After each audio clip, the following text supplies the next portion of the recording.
Hello, everybody, and welcome to another meeting of the Ghoul Guides Association, a show where we talk about all things spooky, gothic in pop culture, and the many weird and wonderful intersections. We are, of course, the Ghoul Guides. I'm Lauren.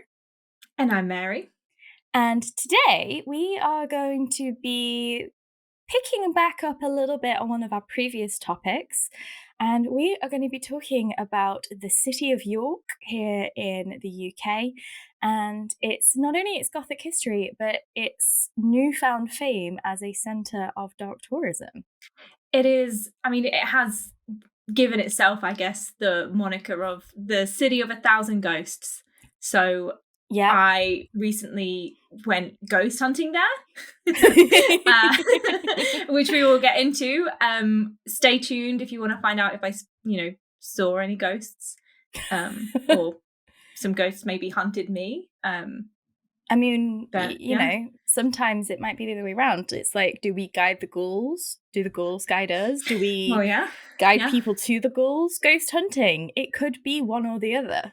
Yeah, it is undoubtedly a very spooky city, whether there are ghosts or not ghosts. And this isn't a spoiler, but I would 100% recommend anyone who is into dark tourism or spooky historical places, go and visit York. It's perfect for a day trip. It's perfect for a longer, weekend or week. There's lots to do.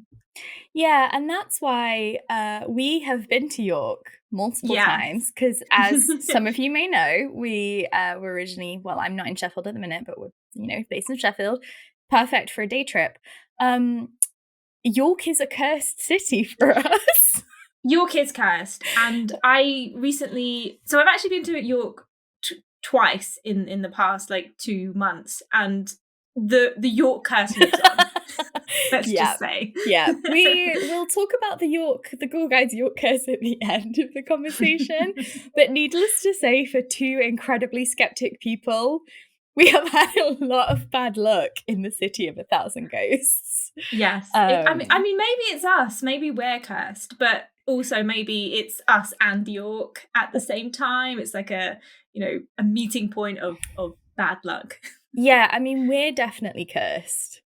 Because, let's be honest, we have never had a single pain-free, accident-free, incident-free trip together. Or apart. Yeah, but it's worse together. I know. I'm just thinking about my recent trip to London, where I just fell over. Oh yeah! Oh my god! Just for no reason. I fell down. I fell down the stairs at work last week, and I fell down the last 4 steps, and it was painful. But what's worse was that it was incredibly embarrassing, because I'd basically been to the physio. I was in a car accident a few weeks ago, just to reconfirm the curse. I'd been to the physio, my muscles were all wibbly wobbly. And I was walking down the stairs holding a tuna sandwich, and my ankle gave way and I fell forwards. And instead of dropping the tuna sandwich and saving myself, I held on to the tuna sandwich and I fell onto my knees. So it just looked like I'd done a weird Michael Jackson slide down the last 4 stairs. And all I did was go, boop, as I hit the floor. I think what happened was you panicked and thought, I have a very tasty tuna sandwich. Right, I must protect this must be protected at all costs. Yeah. When I was in London, I think my glasses took the brunt of the fall. You can't see it, but there's some scratches. And I think if I hadn't if my glasses hadn't connected with the floor, then I probably would have really smashed my head. So as someone who has smashed into the floor and walls several times, I'm glad that I didn't do that. We're both fainters. You fainted on staircases. I fainted on an escalator. We should save these stories for another time. I'm adding to our mystique, Barry. Yeah. Maybe we'll do an episode about Gothic heroines and why fainting is actually really cool. Yeah. We should probably do a history of the swoon. That's actually a really good idea. Yeah. Okay. But for now, York. York. Yes. Cool. Okay. before we came on air, you asked me if I had prepared a kind of rundown of the history of York, to which one of my replies was that, yes, York is the former Viking capital of England. Yes. So there is a historical York fact for you. Thank you. Would you like to give a more in-depth background? I mean, I will attempt to remember. Usually you're just so thorough. I was like, I bet she's got some facts. So that was why I have facts just about the ghosts. Cool. I mean, that's more important. So for those of you that are not familiar with York, it, for a significant portion of British history, has been one of the most important cities, be it tactically, be it religiously, and be it in terms of, national power balances. York was founded by the Romans. There's been settlements there for, I think, over 2,000 years. It then for a while was part of one of the separate nations of Britain. So obviously pre 1066, Britain was a series of smaller kingdoms, the Britons, the Angles, the Saxons. When the Vikings raided, so the Danes, because Vikings it's a job, not a people, which is something that I think we all still forget. So when the Viking raiders came and when the Danes settled, it became Jorvik. It's a walled city. Most of the walls are still there, so you can walk around the walls, which is really cool. And then kind of post 1066, around about the 12th century, it became one of the most important religious cities. York Minster is still, probably after Westminster and Winchester, one of the most important. Yeah, because in terms of the Church of England, which is, it's a state religion. So the head of the Church of England is the monarch. So currently that is Charles. Then the next in line is the Archbishop of Canterbury. And then the third in line is the Archbishop of York. So it is very, very important still currently, and also to the formation of the Church of England. Mm-hmm. And it's, it's one of those where, like, it's originally obviously built Catholic. It's a very Gothic structure, then Reformation. It's still a really, really important city. And it's kind of, in some ways, like the heart of Yorkshire. It's always been like the main city. It's still like the chief city in Yorkshire. It tends to be kind of like a hotspot in terms of education. It's also one of the oldest universities. The University of York is really beautiful, also close to the Minster. So, if you've never been to York and you are looking for something that has it all, it's a good one to go to. It also has one of the best tea shops in the country. Betty's of Harrogate is obviously literally from Harrogate, not York, but the Betty's in York is really, really good, and I like it a lot. There's lots of nice little kind of tea shops and cafes, and also haunted pubs. So whatever you're looking for, York will have something for you. I feel like if you've been around that long, like, York is one of the oldest cities with some of the oldest structures. If shit's gonna be haunted, it's gonna be in York. Just by the nature of its being. Also, Coupland's Bakery, which is a Yorkshire thing, and every time we go to York, I like to go to Coupland's Bakery because they do the best gingerbread and sausage rolls. Well, amazing fun fact. Great. Yeah. I love food fact. I love a food fact. Yeah. Okay, so thank you for covering the history. Thanks. It was extremely in depth. But basically, the inspiration for this episode is I went on the first non-work holiday in a long time. Had a nice little. What are those? I didn't know they were a thing. I had a nice little weekend away in York, and we went from Friday to Sunday and packed in as many spooky things as possible. So I am here to kind of run down some of my favorite spooky places. Yeah. So shall we yeah, I mean, for the benefit of the listeners, we haven't spoken. No. Like we text, obviously, as we do, but this is the first time we've spoken since Mary went, so I actually don't know any of this. So thank you for joining us as I tell my best friend about my lovely little trip to York. The podcast edition. The podcast edition, yeah. Okay, so first of all, if you are going for a little kind of weekend spooky jaunt in York, where better to stay than one of the spookiest places in York, or perhaps even the country? And I am talking about the Golden Fleece.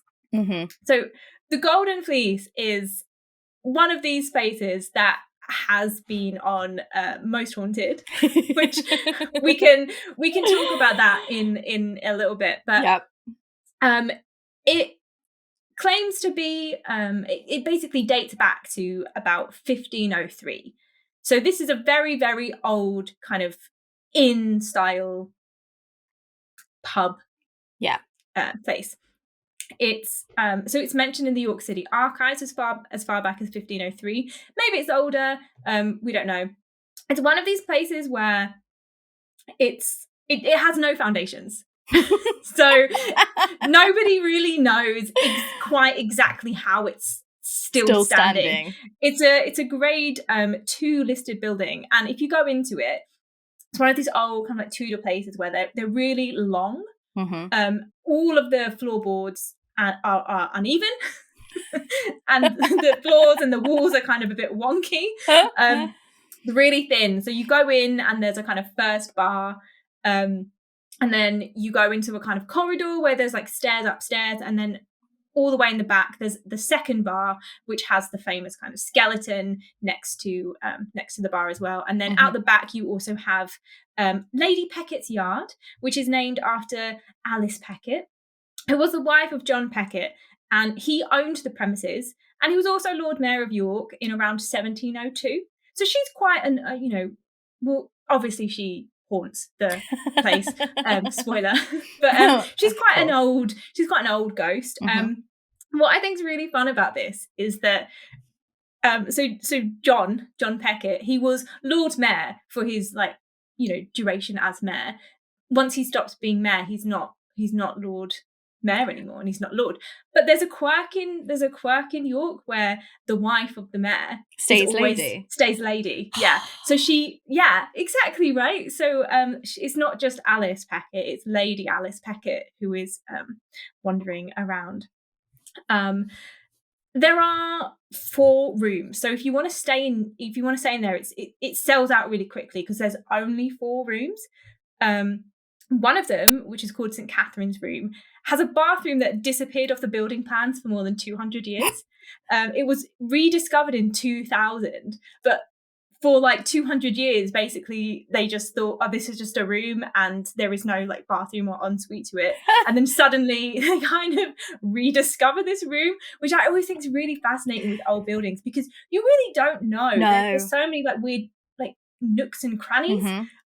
Maybe there is something, hiding there. Yeah. And, you never know what you'll find, I guess. And I mean, finding a bathroom isn't all that exciting, but Yeah, but it is kind of, because this is the thing about European houses, because of the way that European cities in particular built up, you were constantly extending, or you'd buy the house next door or the pub next door, and then you'd go through it. In Nottingham, all of the pubs in the city centre, almost all of them have cave cellars, because Nottingham's city of caves, everybody, and they're man-made caves.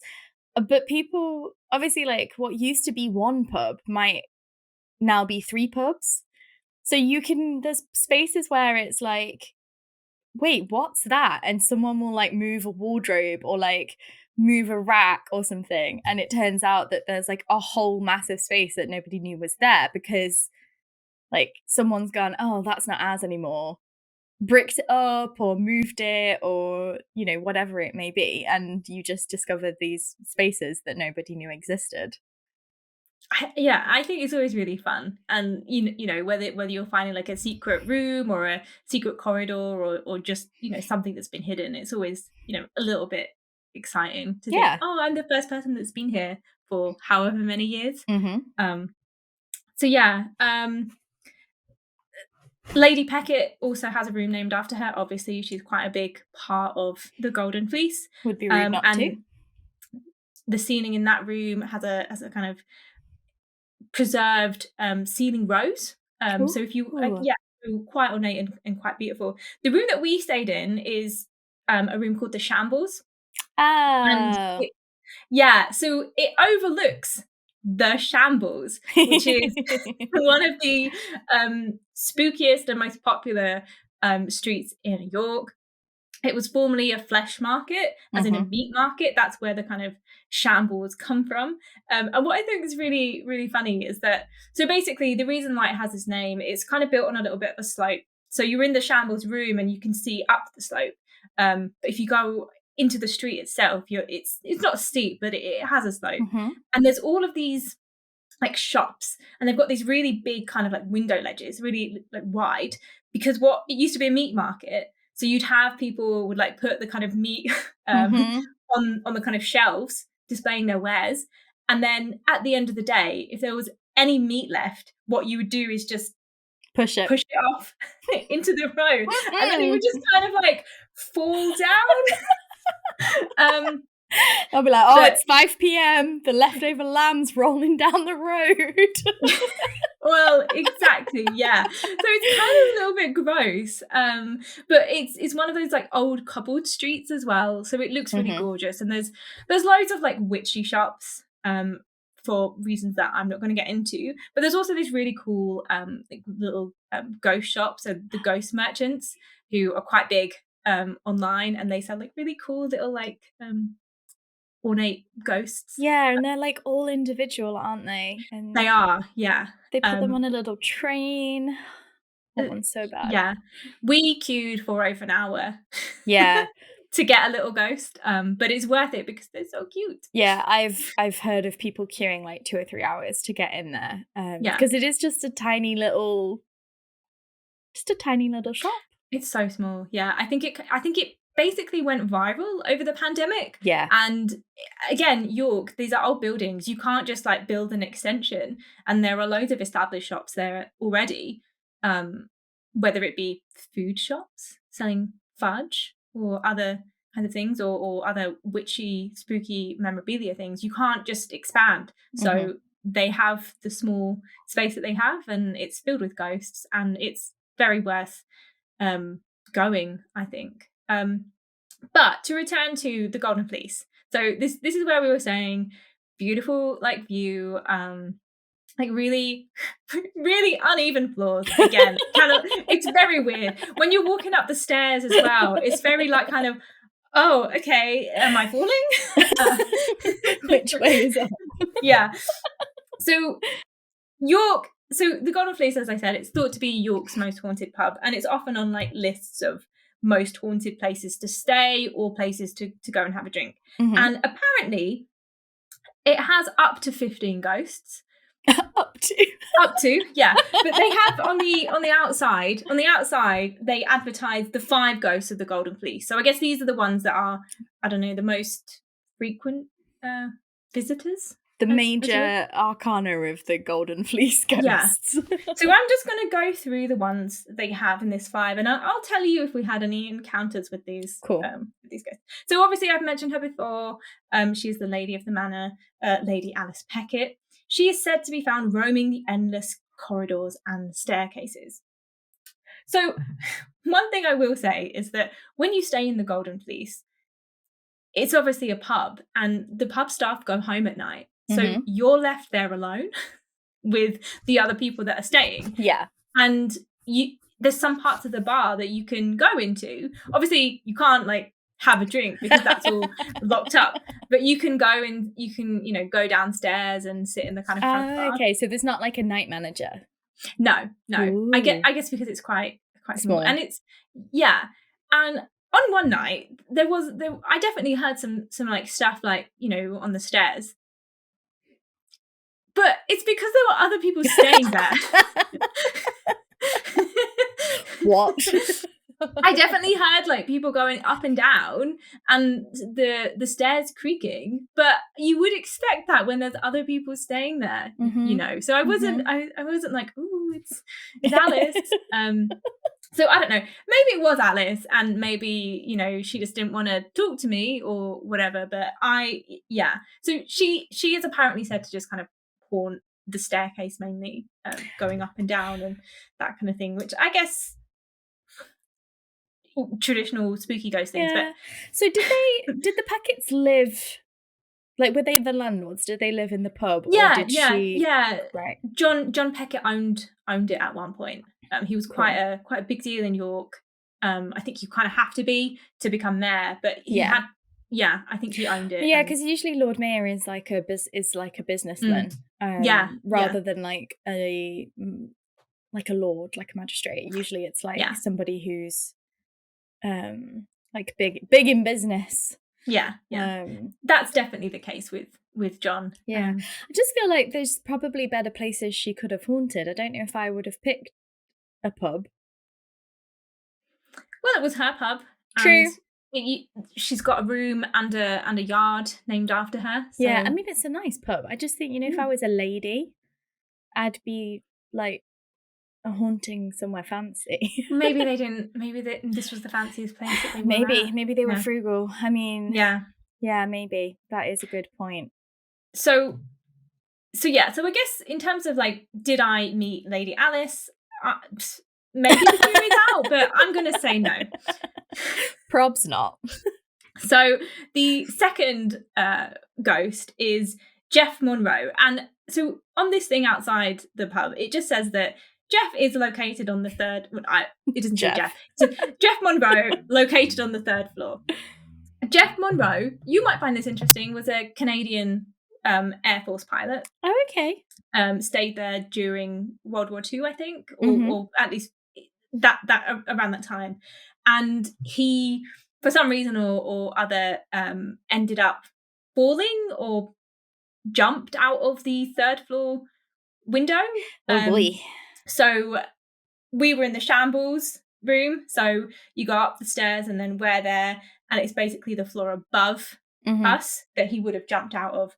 And he's said to kind of haunt the place. You know, that one that is a bit more believable, because whether or not he was pushed or he fell, he died there. Yeah, I always think, like, if someone died there, particularly if it was either like he took his own life, or it was a mistake, or someone pushed him, or he was drunk, I could totally understand if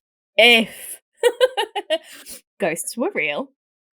It would be more understandable to me that somebody who died unexpectedly in a location would haunt it. Yeah. Soz Jeff. Yeah. That's quite sad. But so that is Jeff. And the next ghost on this kind of list is One-Eyed Jack. And it says that he's mostly sighted in the bottom bar, and he's also said to be dressed in a red coat. Oh, okay. We didn't really spend that much time in the bar when there were. I mean, that's where we had breakfast every morning, which was really nice. I didn't see anyone at the bar in a red coat, so for me, that's definitely I did not meet this one-eyed Jack. But yeah, it's interesting. A coat is quite a loose description. You know, are we talking like a tailcoat? Are we talking, you know, an overcoat? Are we talking a dress coat? Yeah, well, and this is the thing. It's always been an inn.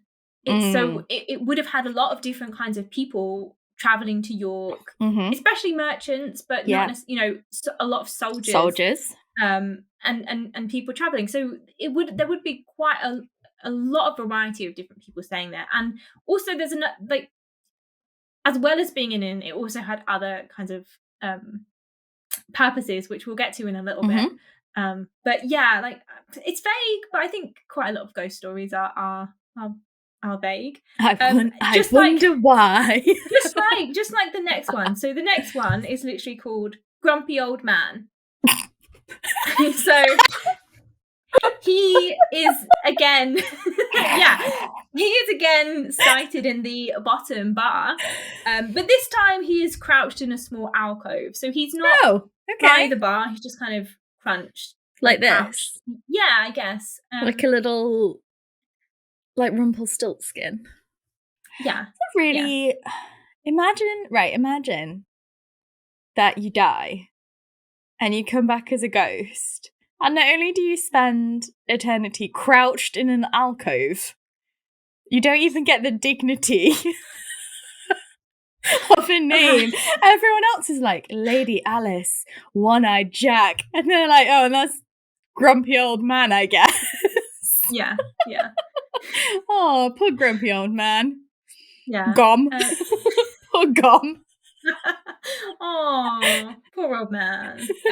But yeah, I also didn't see this person either. And okay, so ghost number 5 on this list of like the 5 ghosts. I think he does have a name, but on here he's just called Small Child. And it says, immediately behind the entrance to the pub is where the youngest of the ghosts has been most commonly sighted. And this is your typical kind of I guess small child ghost who likes to play pranks. Yeah. He's in the front bar. He likes to kind of, just pull little pranks, maybe pinch someone or move something or laugh and joke and that kind of thing. A mischievous little scamp. Yeah. So on the first night that we stayed there, after everyone had gone, so it was quite late, so I think everyone kind of left by about 1-ish. So we kind of went down, explored the bottom bar, explored, like looked at all the things, it was quite spooky, hunted creepy. The ghosts. Yeah, then went back up to bed because I was quite tired. Yeah, I mean, fair enough. We're in our 30s now. Yeah, and Craig swears that the the hand dryer from one of the toilets downstairs just turned on, and he was like, how did that turn on? Like, maybe it was this little child.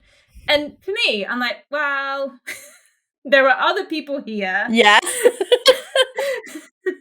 and also maybe they're quite sensitive, so maybe it just turned on its own. I mean, not being funny, it could have been a rat.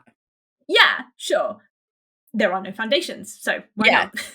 Also, Craig has told us before about his sleep paralysis demons, so maybe it was a sleep paralysis hand dryer. I think it did go off. But yeah, I guess inconclusive, like, or unsolved. It will remain unsolved. Maybe this little child did go and dry his hands. Well, at least he was well raised and he dried his hands after he's been to the toilet. Okay, so this brings me to, I'm going to segue into talking about the ghost tour that we went on. Yes, amazing. So we went on this ghost bus tour because I was like, there's loads of ghost tours in York, and we were there for 3 days, and we did a lot of walking ourselves to all of these spooky places. So I was like, let's do the bus tour because then we can sit at the top and get a nice view, and then also I love you. I mean, we both love a good ghost tour anyway. You and I are bus tour converts after Chicago. I would 100% recommend the York bus tour. We went on. I will shout out to Frank Stein, our host and conductor, Stein. Yeah, Bob, our driver. Well, we went on this bus tour, and obviously the bus broke down. The curse. Yes, the curse, which is exactly what it was. Wasn't at all like prearranged or anything, and we were quite near the shambles, so we got out, went on a little walk to the shambles, and stood opposite where me and Craig were staying, the Golden Fleet. Looked at it from the outside. Yeah. And I will also, while we were on this bus tour, there was a police incident that happened, and because of this police incident, a massive crowd also gathered because Oh my of God. the police and what was happening. And kudos to Frank Stein, because he had He like, I don't handled know, it. he handled it really well. He was just running around at one point just saying, look at me. I'm trying to tell you ghost stories. Ignore the police cars. Ignore what's going on. He was a pro. But basically, he was telling us that there was this space at the bottom of the shambles that used to be used for executions, for hangings. Yeah. And there was this one time where this person was executed and they were hanged, and then their head was cut off, and it rolled, and a small child, picked up the head and was so gleeful. He went swinging it around, running around with this head, and then accidentally ran into the kind of building where they had the coaches and the horses, and got hit by one of the horses and died. And apparently this child is called Jeremy, and apparently he haunts the Golden Fleece. So I don't know how true that story is, but I think that small child is Jeremy. It's got to be Jeremy. Yeah. Little Jez. Yeah. I mean, what I will say is that knowing what I know about crime and punishment, like, so I think I mentioned this before, I used to work in a prison museum. Quite often during executions, if they were busy, people would get trampled and die. Yeah. So probably I would stake a guess that there was probably an incident where a child did like chase something, because often like they would take things off the body. And there's, I don't know if you know this, there's like a old superstition about corpses being able to like cure illnesses. And people used to like touch them or try and take stuff off them. So I imagine that probably a small child did die by getting trampled. Whether or not it was because he chased a decapitated head down the hill, probably less likely. But the general premise, I think, is quite believable. Well, and this is the thing. I have been on bad ghost tours. I've been on good ghost tours, and I think this is one of the good ones in that it's telling you local legends. Like, and some of the local legends, some aspects of them are based in reality, in fact, in things that actually happened. And then obviously there will be embellishment, but that embellishment has kind of happened naturally through like the local and it's telling the stories. It's the Gothic, you know, we were saying this on Tuesday night when we were teaching the class for the Rosenbach Museum. It snowballs, the Gothic snowballs, and it picks things up over time. And that's the same thing that happens with cryptids and ghost stories and urban legends. Like, it's still fun to hear those stories. You know that that's probably not true or not the origin of the story, but it's fun to hear them and then to think about how they've snowballed over time and how, you know, 2 and 2 might be put together of people keep seeing a small child died. You know, it makes sense that would be the case. Poor little Jeremy, that's what you get for swinging a decapitated head round. And I guess now he's just, you know, got an eternity of turning on hand dryers. I mean, that is an annoying little kid thing to do. But most small children are scared of hand dryers, I will say that. But that was essentially a rundown of the 5 main ghosts in the Golden Fleece and our kind of interaction with them, experience of them, if you want to call it that.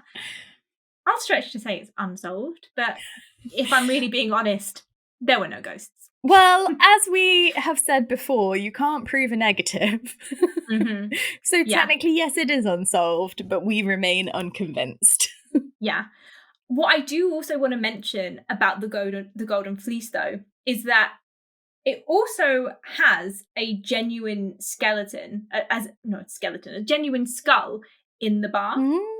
So it is the skull of the last woman to be executed in York. Oh, wow.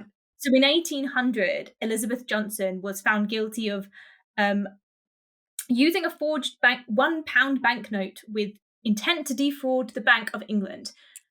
Quite a lot. They executed her for that. Quite a lot of executions, at least in York, were because of fraud and money and debt. She was the last woman to be executed, and she was hanged on Knavesmire. But this is where we get to the other kind of purpose and use of the pub, is that the cellar used to be used as a morgue. Oh. So a lot of the bodies from people who were hanged would be brought to the cellars and stored until they could be buried. And I guess because she was the last woman, they decided, I mean, maybe she wasn't claimed, I don't know, but they decided to keep her skull. So in the front bar, as you go in, there's like a little kind of glass box with this skull, which I think is quite spooky. Yeah. The fun thing about this is that it was recently stolen. So ruin it. People just like to ruin things for everybody. So in 2020, I think in 2020, New Year's, very busy, lots of people around. 1st of January, people going to the pub. Where's the skull? So they kind of launched an investigation. 2020. 2020. Yeah.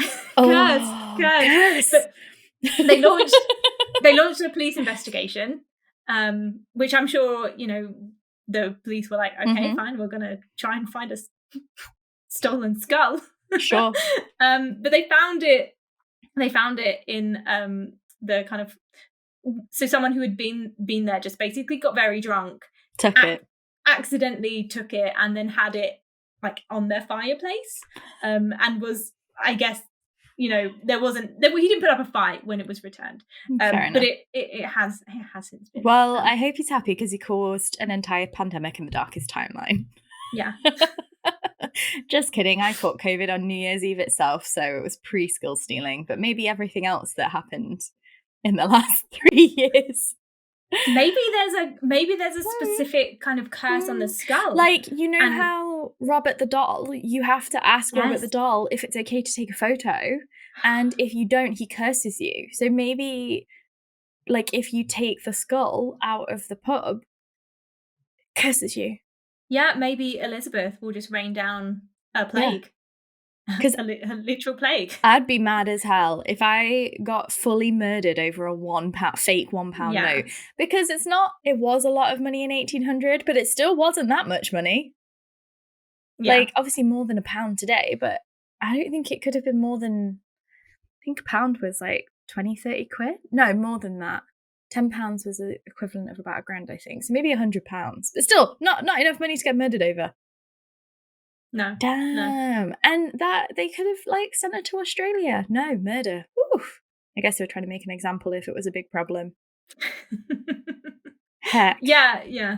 They had a very big debtors prison. So I think quite a lot of the people that were executed it was for, money and fraud. Well, maybe also because, so the thing about debtors prisons is you couldn't leave the debtors prison until you paid your debt, but you were in prison. So maybe the debtors prison was so crowded, they were like, oh, fuck, we're just going to have to start hanging people.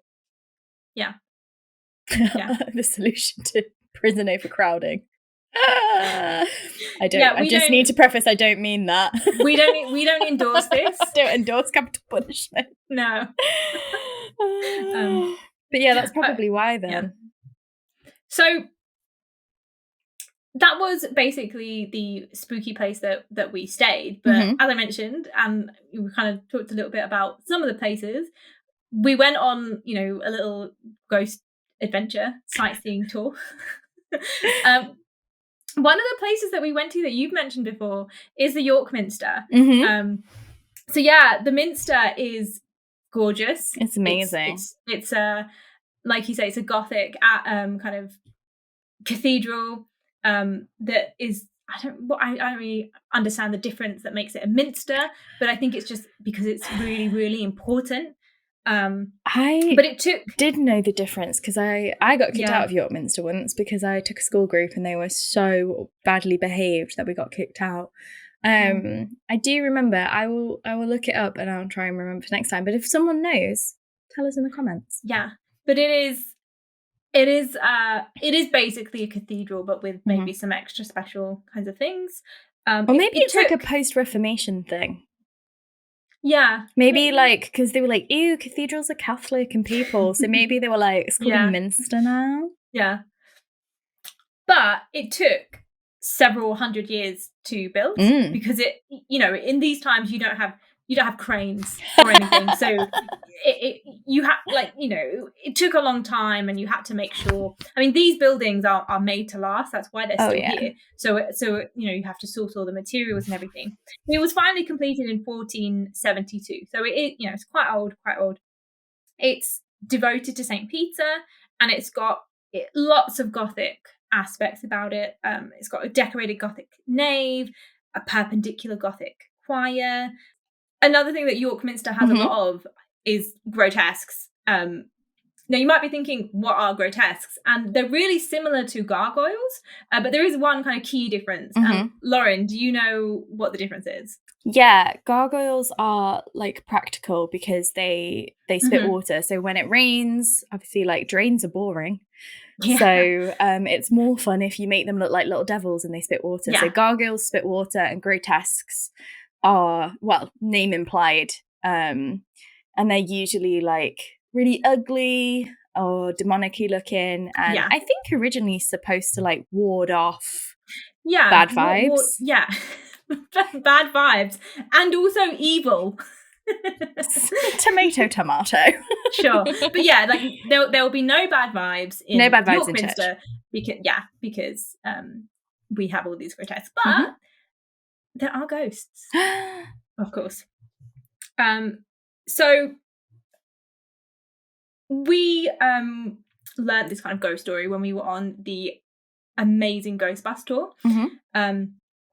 So just want to credit the kind of source of my knowledge of this. But basically, a group of women were touring the Minster at one point, and one woman of the group just gets kind of like pinched, and she turns around and she sees a ghost, and everyone's really scared and terrified, and because you would be as well if a ghost was kind of like same.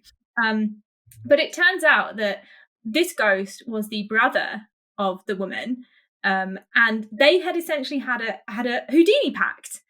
So they had said, when one of us dies, the other one will find the other, the one still living, and just be like, yes, the afterlife is a thing. And if you don't know what the Houdini pact is, we should really do an episode on we talked Houdini. about it in our Ouija episode. So if you don't know what we're talking about, go back and listen to the Ouija episode. But we'll do a Houdini episode. But basically, Houdini had this kind of pact with his wife where they said, whichever one of us dies first, the other one will come back, and we've got all these special codes, and we'll seance each other. But yeah, this was a brother and sister, and apparently that ghost is still there and has his own special pew. Okay, but how did he get there? I do not know. That is the wonder of certain ghost stories, And theological debate. Do ghosts disprove sacred grounds, or do they prove, like, I always wonder this, would a church being haunted prove the presence of a divine being, or do they disprove the presence of a divine being? Because if it's meant to be God's house, you would think ain't no ghost getting in there. Unless you're a Christian ghost. Unless because, ghost kind of implies some kind of liminality and the potential to maybe progress or move to another realm, whether that be heaven to or ascend. hell, if you pay $20,000, you can learn the secrets of Xenu. Yeah, so maybe it's a kind of grey area. Yeah. Which is Yeah. It's not a conversation for right now, but I always think this when you go on tours and they're like, this cathedral's haunted. I'm like, by what? Yes. By what? Yes. Yeah. And I always, it's always interesting when it's just a random person that has no name, like One-Eyed Jack. But I also quite like it when they're like, this place is haunted by a demon. No, okay. He's like, hey, sure. You kick me out of heaven, I stay forever in your house. Yeah. But yeah, so York Minster, very, very Gothic and very, very spooky. And it's one of those spaces where they really play into it. Yes. If you walk around it at night, it's very spooky. Did you I don't know lit. While you lit AF. Did you happen to hear them doing the singing practice or anything while you were there? We didn't. One of the days that we were there, it was St. George's Day. Oh yeah. So they had a special kind of St. George's Day service. I would highly recommend if you do go to visit, anybody that is listening or watching, I think they publicize it, but you can find out when the choir is either practicing or performing. It sounds so freaky. And they do like a lot of like Gregorian and Latin, like which obviously is the wrong denomination, but it sounds cool as fuck because that's what it was built for. So if you ever do go during those periods, like definitely go and listen. It's so cool and so atmospheric. The only time I've ever heard anything quite that cool is when I went to Moscow and I suddenly cannot remember the name of the chapels in the cathedral. It's Saint Somethings in Moscow. Everyone knows it. It's on Red Square. It looks like ice creams. They were doing some chanting in there, and that sounded amazing. But yeah, go and listen to the choir at York Minster. It's awesome. Yeah, it's beautiful to kind of go in, and even if you don't have time, or there is a charge to go in if you don't want to pay any money. You can just walk around and you know, kind of. It's pretty cool just from the outside. Yeah, 100%. It's gorgeous. I mean, you know, it's Gothic architecture. Who doesn't like that? So this brings me to another kind of religious site that we went to, which is the ruins of St. Mary's Abbey. So yes, it's a place that we went there, didn't we? We did. Yes. So there's not a lot of the abbey left, but there are kind of parts of one of the kind of walls with beautiful kind of like again Gothic kind of like windows and arches, and also it being a ruin, I think just makes it look really beautiful. And you can walk around the ruins. There's a kind of cemetery next to it. That cemetery is that is a good cemetery. We had a lovely walk through that cemetery. It's really gorgeous. Yeah. Definitely recommend. There's no charge to go to this one, so you know you can just wander up, and it's in a park, so it's really beautiful. This church is slightly older than the Minster. So it was the original church was founded in 1055, and it was originally dedicated to Saint Olaf. Oh, so it's pre-Norman. I don't know if I ever knew that. Yeah. Well, Olaf was a Norman king, and he was later canonized by the Catholic Church because Olaf helped to spread Christianity. But yeah, over the years, it has been repossessed and rededicated, and in 1089, it was rededicated to the Virgin Mary, hence why it's St. Mary's Abbey. There was, however, a fire that broke out in 1137, and it was very badly damaged, and that's when the ruins kind of that's when it fell to ruin. And I think for a large part, a lot of the ruins were kind of hidden, and under kind of because build up of it's kind of on the edge of the city, isn't it? So like when you go, if you follow the walls, like it's really easy to get to it. And I think for a while that was like either overgrowth or the dumping ground. Yeah, and so if you think about the bathroom in St. Catherine's room at the Golden Fleece and how exciting it was to kind of rediscover this hidden room, how exciting would it be to just rediscover this really Gothic kind of ruined, I mean, that's what happened with the baths Abbey. in Bath. Yeah. They were like, oh shit, there's some Roman baths underneath here. Yeah. But yeah, so there's obviously not that much there beyond the ruins, but there is a ghost. Of course. And apparently, as I have learned, York has a really interesting way of naming their ghosts. Oh, God. So this ghost is the Black Abbot. Oh, okay, that's... Just very, very simply and very kind of to the point. So at one point, the abbey was one of the richest abbeys in the country.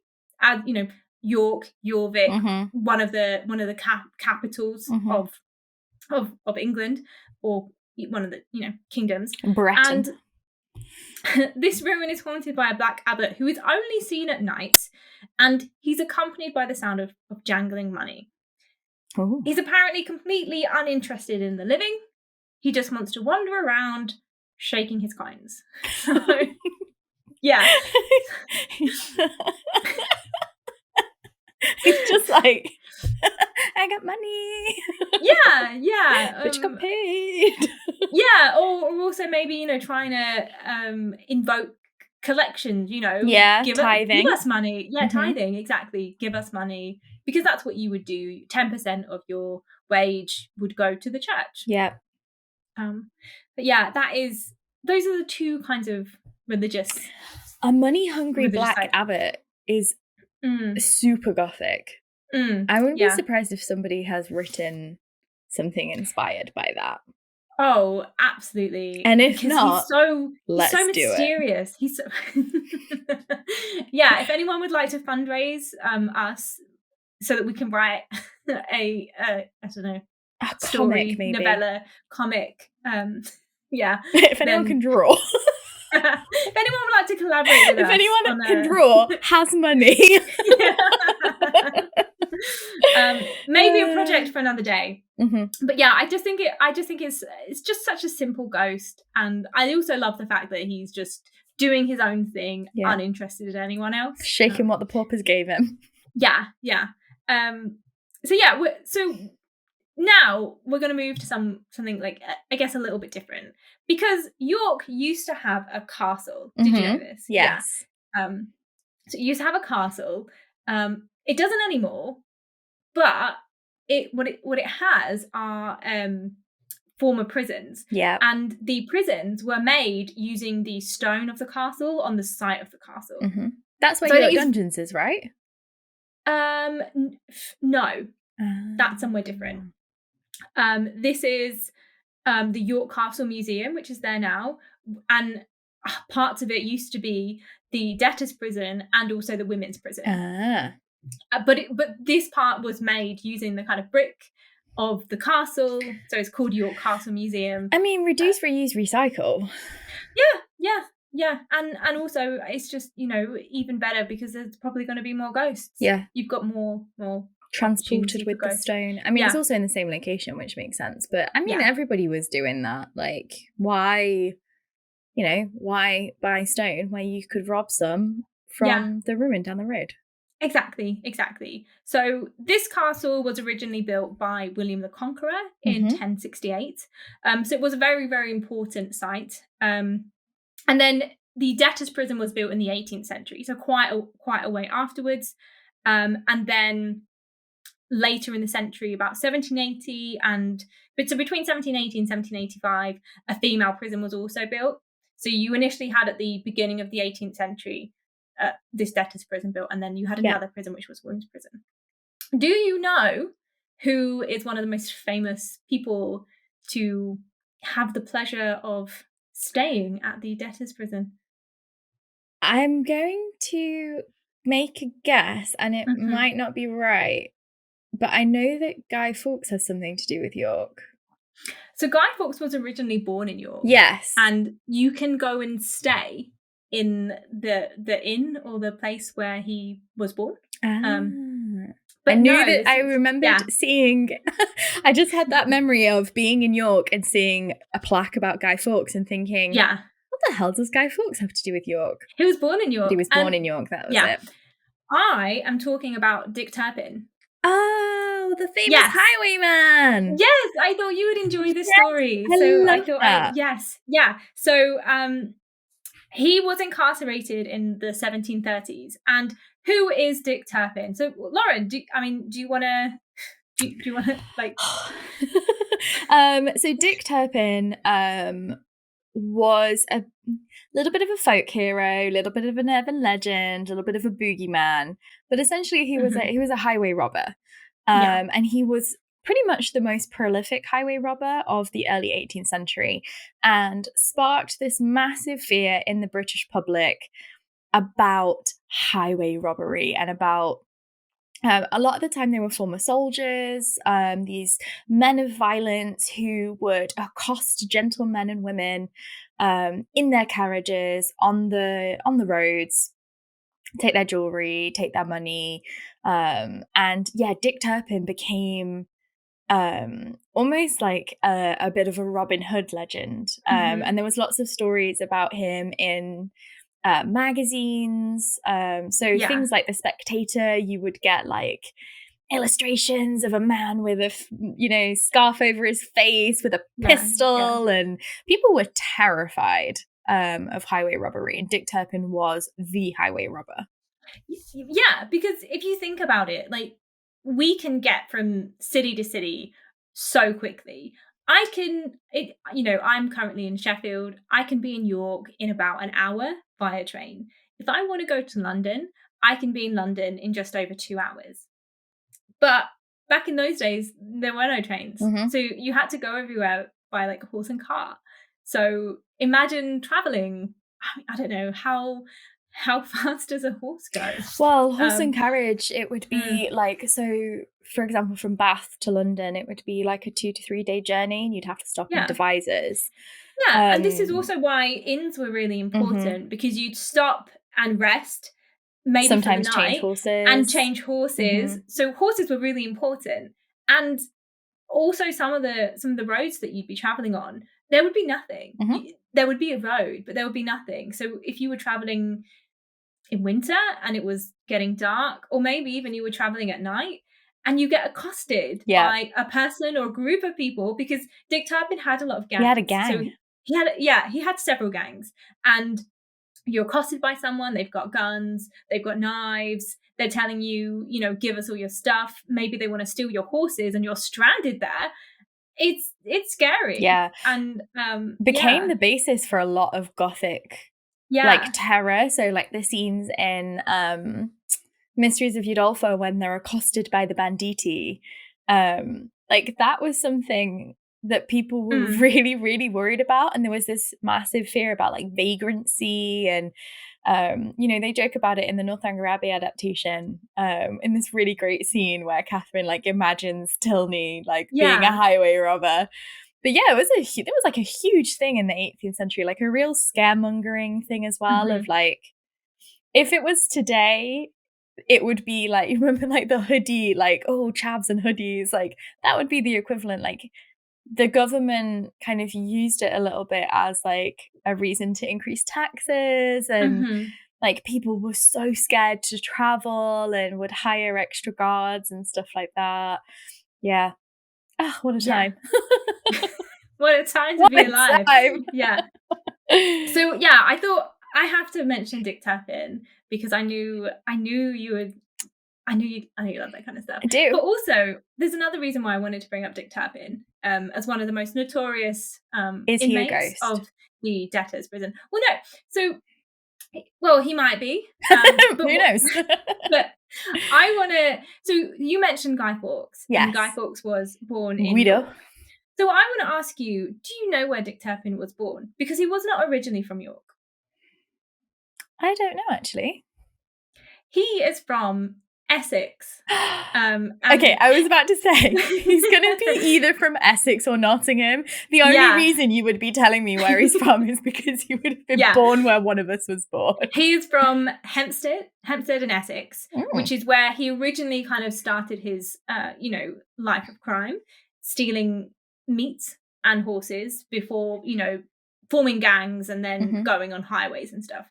He was wanted for crimes of murder and horse theft. So he went to York and changed his name and tried to give up his old ways. He changed his name to John Palmer. And it worked for a little while. He was kind of living in York, living the straight life. Mm-hmm. But, the allure of the highway. Yeah. Thug life. Thug life is going to be calling. He didn't choose the thug life. No. See, I was about to say, I'm having like a mental image of him, like he's trying to go to sleep and he can hear the hooves on the highway and he can smell the gunpowder and he's like, I gotta go back. Yeah. So inevitably he goes back into his, life of crime. Yeah. He does more crime. Yeah. And does more crime. Yeah. He gets arrested, I think because he owes some money. Mm-hmm. So he's taken to York debtor's prison and he's there for a little while. And then he writes a letter home. And obviously home is in Essex. And up until this point, the York prison think that they have John Palmer, who they want on some small minor fraud crimes. Yeah, didn't pay his rent or something. Yeah. And he writes this letter and it doesn't have enough postage. So it goes to the postmaster in Essex, who looks at the letter and he looks at the envelope and the postmaster is like, I know this handwriting. I used to be a schoolmaster and I used to teach a boy called Dick Turpin. So he alerts the authorities. Oh my God. They open the letter, discover that this is actually Dick Turpin, and then the York prison are just like, shit. We've got Dick Turpin. We've caught like the most wanted criminal in England. Yeah. We didn't know. And so by that weird, crazy, maybe it was just Providence. Oh my God. But yeah, they discovered that they have probably the most wanted man in England, and so they execute him. Just can you imagine, like, if he'd have paid his $5, they'd have been like, okay, bye. Well, yeah. And also, if he'd paid the right, if he'd bought the right stamps. Yeah. I mean, well, boys and girls, this is a lesson for you to always make sure you pay proper postage. Yeah. When you send goods. Oh my God, I didn't know. I knew he was caught and executed, but that's why, when you were like most famous resident of the debtor's prison, I was like, well, it's not going to be anybody like that. Yeah. It's so stupid. I know, which also makes it really funny because he is just a typical Essex boy. At heart, you cannot take the Essex out of the Essex boy. Like, oh dear. So yeah, there are obviously many, many more haunted places in York. There are dozens of haunted pubs, but I think that is just a kind of snapshot of some of the things that I did on my ghost hunting trip. And I look forward to visiting with you again soon. Because do you? Yeah. Do you? But yeah, if you are listening at home and if you've been to York and you have some ghost stories that you want to share, or maybe there's something that you experienced there, or if you've been anywhere else and we want to hear maybe you've been to a spooky place or you've met a ghost. Or maybe you're also cursed. So for context with York. Yeah, let us know your spooky stories, whether they're about York or any other places. You can tweet us at the Ghoul Guides, or leave us a comment, or if you're watching on YouTube.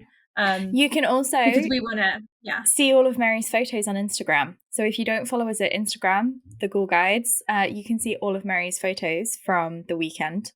No ghosts included. Sorry about that. No orbs. No presences. No